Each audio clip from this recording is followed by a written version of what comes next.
صراحة يا بابا لو هو رضي انا مرضاش. ليه بقى؟ عشان الراجل مزنوق واصلا خسران. ايوه بس دي مساله بيع وشراء، لو انت ما اشتريتش في غيرك هيشتري. بس انا مش غيري يا علي. ربنا يبارك لك يا محمود.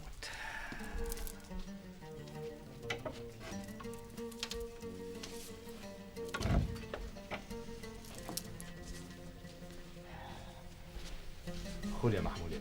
ايه دول يا بابا؟ دول 50 جنيه كنت شايلهم للزمن، جوازة أختك أو حد يعني لا قدر الله. بس أنا يا ابني أنا مطمن والبركة فيك. خلي فلوسك يا حاج.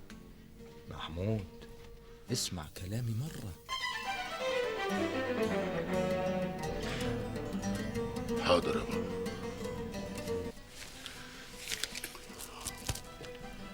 ربنا يخليك لنا وما يحرمناش منك ابدا. محمود في اتنين عايزينك بره. طيب دخليهم اوضه الضيوف وانا جاي على طول. اهلا اهلا اهلا. ازيك يا خواجه؟ اهلا استاذ محمود، مبروك. الله يبارك فيك. ازيك يا استاذ نبيل؟ الحمد لله كله تمام. تمام الحمد لله. اتفضلوا. انا عمري ما هنسى لك الخدمه دي طول عمري. تشربوا ايه؟ مفيش وقت حبيبي، عندنا شغل كتير. خير البر عاجله. طيب انا مش عارف يعني، مش عارف اقول لكم ايه، والله ما انا عارف اقول لكم ايه. قسموها سوا مع بعض.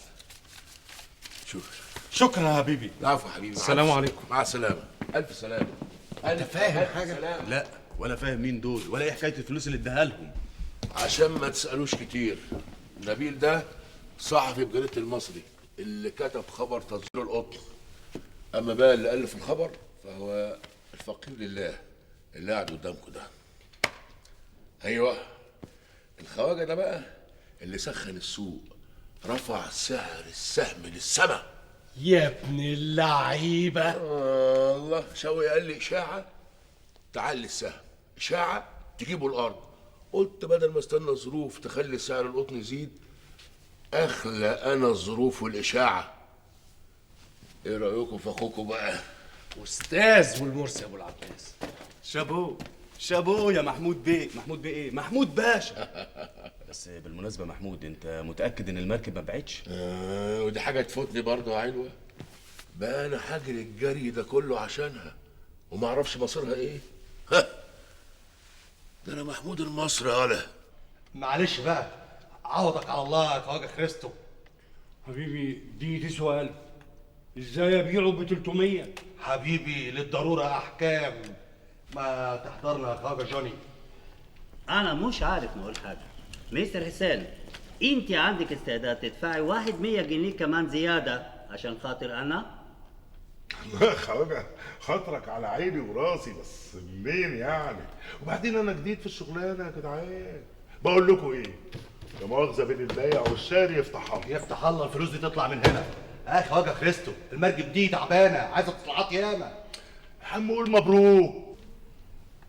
مبروك. ده لا مؤاخذه القلم بتاعي انا.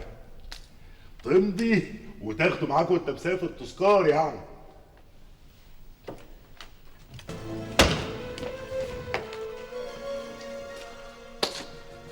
مبروك يا خواجه كريستو. هلا أنت كنت فين يا محمود؟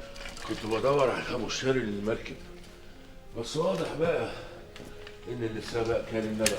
انت عندك مشتري محمود؟ ايه يا عم في ايه؟ في ايه؟ احنا هنرجع في كلامنا ولا ايه؟ ولا يرجع ولا حاجه، بس اصل الزبون اللي عندي ما قدرش يدبق غير 400 جنيه بس. موافق محمود. هو ايه يا عم؟ ايه اللي موافق؟ هو لعب عيال؟ انا لسه ما وضيتش حبيبي، احضرنا يا خواجه جوني. والمشتري بتاعك دي فين محمود؟ جاهز وفلوسه جاهزه. انا هزود 100 جنيه. الله، يعني أنت معاكي فلوس أهو مستر حسين. برضه مش هبيع لغير المحمود. بقول لكم ايه؟ انا هدفع 500 جنيه على بعض كده عشان نخلص وكل واحد يروح لحاله. انا هبيع لمحمود. يعني ايه؟ انا حر يا حبيبي. وانا بقى قدام حركه الجدعنه اليوناني دي ما يخلصنيش ان اظلمك يا خواجه. انا هكتب لك شيكات بالمبلغ الباقي، وان شاء الله باذن الله اول ما الحال يتعدل هبعت لك فلوسك لغايه عندك. مبروك محمود. الله يبارك فيك يا مبروك. خواجه جوني. الله يبارك مبروك يا فيك. محمود. ده بقى كلام رجاله يا محمود، بتقطع عليا. ايه على فين يا حسين؟ على فين يا مسعد؟ وتقعدوا تشربوا شربات ولا حتى أزوزة؟ والله اه. انا وانت والزمن طويل يا ابن المصري. ماشي يا ابن زنوبة. ايه؟ مالك انت ومال المراكب؟ مالك انت ومال المراكب؟ بعد ما نكتبوا العقد عايزين نتصوروا كده صورة مع بعض للذكرى، لأنك أنت راجل أصيل. مبروك يا محمود. الله يبارك فيك. مبروك. الله يبارك فيك خواجة. المركب خريستو اللي قدامكم اهو، من هنا ورايح هيبقى اسمه ولاد المصري، وعشان الاسم ده يبقى لازم تتوضى وتتصلح وتدهن. ماشي يا رجاله؟ ماشي. يلا بسم الله يا هادي. بسم الله يا هادي. يلا يا جدعان. يلا يا اخوانا نشد بقى من اول يوم كده شهر كامل واحنا نايمين نوضب وندهن في المركب دي. عرقنا بقى في كل حته في المركب، بقت حته مننا يا يوسف، ورجعت عروسه وجديده كانها اول مره تلمس فيها الميه. يا بابا ده انتوا تعبتوا قوي فعلا. ياه، عرفت بقى المركب دي تسوى ليه عندي كتير؟ عارف. يلا يا رجاله يا اخوانا، عايزين همه، عايز المركب دي ترجع جديده زي الاول واحسن. وليه المصاريف دي كلها؟ السوق مش مستحمل.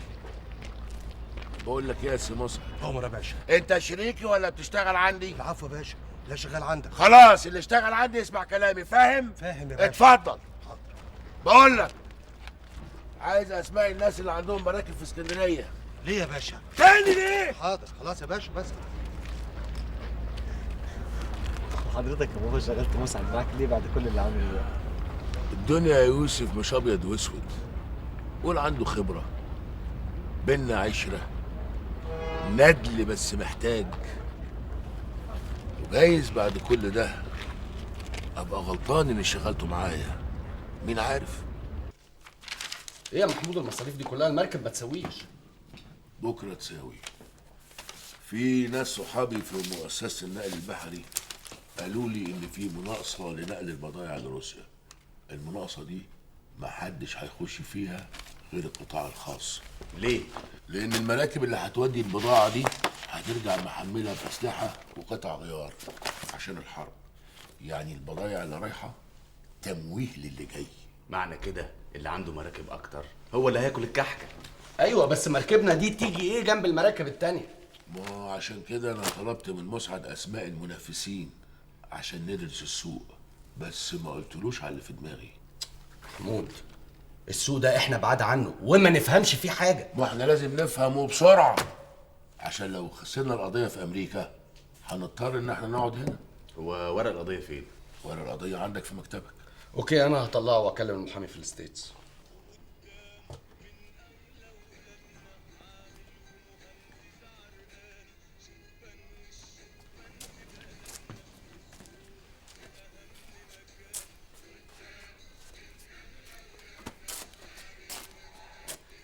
يا ابني مش تاخد بالك من مذاكرتك احسن؟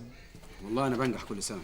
ايوه بس انا متهيألي ان انت لو ذاكرت اكتر ممكن تطلع من الاوائل وتتعين معيد. مين قال ان انا عايز ابقى معيد؟ امال عايز تبقى ايه؟ عضو في الاتحاد الاشتراكي؟ عضو في الاتحاد الاشتراكي؟ والله جايز. جايز؟ يعني ايه جايز؟ يعني كل واحد حر في مستقبله. شعارات، كل اللي انت شاطر فيه شويه شعارات.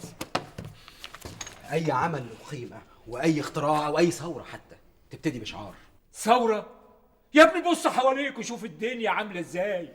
بص شوف خالك محمود بيه المصري اللي ساب الثوره عشان يعمل ثروه. شوف واتعلم منه. وما اتعلمتش حضرتك منه ليه؟ انت علينا انا. انت هتعمل ايه يا مين؟ هيجنني يا حاج، هيجنني، مش عارف اعمل ايه معاه. ما تعملش حاجه، اخرج انت اشرب لك كوبايه شاي وهدي نفسك وسيبهولي. ماشي يا حاج، ما هو دلعكوا فيه انت وامه هو اللي مخليه مفرعن بالشكل ده.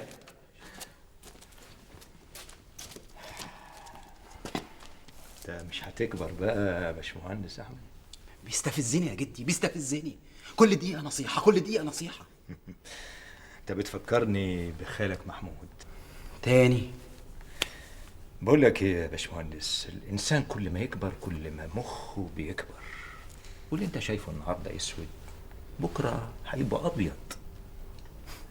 ليه يا جدي؟ هقول لك حاجه، لو وقفت مثلا قصاد 5 مرايات هتشوف لنفسك 5 صور مع انك انت نفس الشخص.